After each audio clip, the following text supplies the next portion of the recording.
Good morning all of you.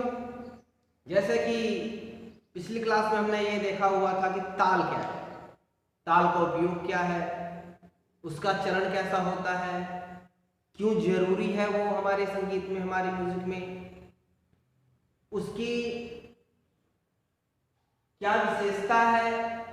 इन सब के बारे में जानते हुए हमने ये भी जाना हुआ था कि ताल कई प्रकार के होते हैं।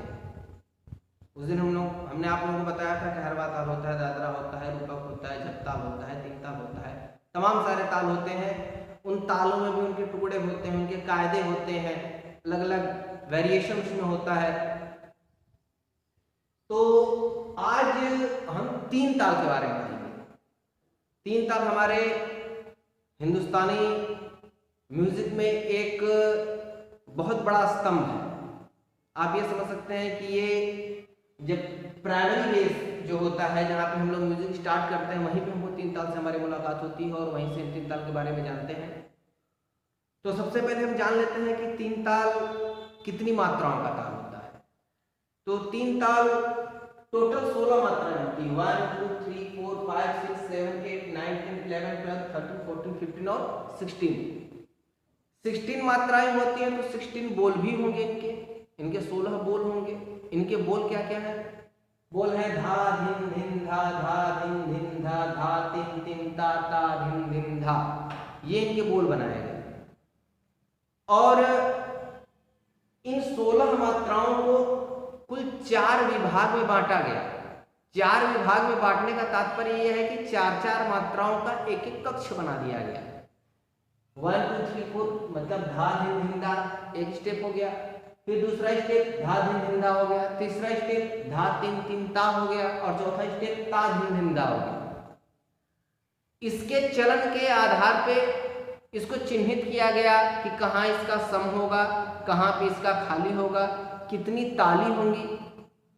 तो इस आधार पर हमने पाया कि प्रारंभ ही सम से होता है। इसका म्यूजिक में अगर ताल में क्रॉस का मार्क बना हुआ, एक्स मार्क अगर बना हुआ है, तो उसका मतलब होता है कि वहां पे सम है, वह सम का संबोधन करता है, एक प्रतीक होता है सम का। अगर क्रॉस का चिन्ह कहीं लगा हुआ है तो किसी भी मात्रा में, किसी भी ताल में, तो हम देखते हैं कि पहली मात्रा में हमारा सम है, पांचवी मात्रा में दूसरी ताली है और नवीं मात्रा के नीचे जीरो लिखा हुआ है। जीरो का मतलब होता है खाली, वहां पे वो खाली दिखाएगा। और पुनः हमको 13वीं मात्रा पे ताली मिलती है। अर्थात हम ये कह सकते हैं कि इस ताल में 16 मात्राएं होती हैं, 4 विभाग होता है। 4 विभाग में 4-4 मात्राएं सेट होती हैं, जिसमें कि पहली मात्रा पे सम, पांचवी मात्रा पे ताली, नवीं पे खाली और 13वीं पे ताली, अर्थात 3 ताली और 1 खाली। इस मात्रा की विशेषता है, इस ताल की विशेषता है कि इस ताल में 4 विभाग होते हैं और 4 विभागों में 3 ताली और 1 खाली दर्शाया जाता है, दिखाया जाता है। इसका चलन ही इस प्रकार का होता है। अब एक बड़ी जरूरी चीज है कि ताल के ऊपर ताली देना। हम ताली कैसे देंगे, हम उसको कैसे प्रदर्शित करेंगे? हर आदमी तबला बजाता नहीं, वाद्य अब बजाएं जरूरी नहीं। अगर आप वोकल सीख रहे हैं, अगर आप गायन सीख रहे हैं, अगर आप गायक हैं, यदि आप अलग इंस्ट्रूमेंट्स बजाते हैं, सितार बजाते हैं, गिटार बजाते हैं, फ्लूट बजाते हैं, एनीथिंग, तो जरूरी नहीं कि आप तबला बजाते हैं। तो आपको अगर 3 ताल को प्रदर्शित करना है, कोई आपसे पूछता है कि 3 ताल क्या है, हम उसको कैसे जानेंगे? आप उसको एक्सप्लेन करिए, ताली कहाँ है, खाली कहाँ है, ताली को कैसे प्रदर्शित करेंगे, खाली को कैसे प्रदर्शित करेंगे। इन सब बातों को ध्यान में रखते हुए हर ताल की ताली बनाई गई, उस पर हम ताली कैसे देंगे। तो ताली के लिए हम आइए चलते हैं, देखते हैं कैसे ताली देंगे। पहली मात्रा हमारा दिखा रहा है सम, मतलब ये हमारा सम पड़ रहा है। अब हम मात्रा बोलते जाएंगे और हम आपको बताते जाएंगे कि किस प्रकार से ताली इसकी चलती है। पहले हम काउंटिंग के हिसाब से बताते जाए। 1 2 3 4 5 6 7 8 9 10 11 12 13 14 15 16 1। पुनः 1 पे आ गए सब पे। इसको जब हम बताते हैं मात्रा के आधार पे, तो हम ताली का मतलब ये ताली बज रही है हमारी। पहली मात्रा धा धिन धिन धा, 4 मात्रा हो गई।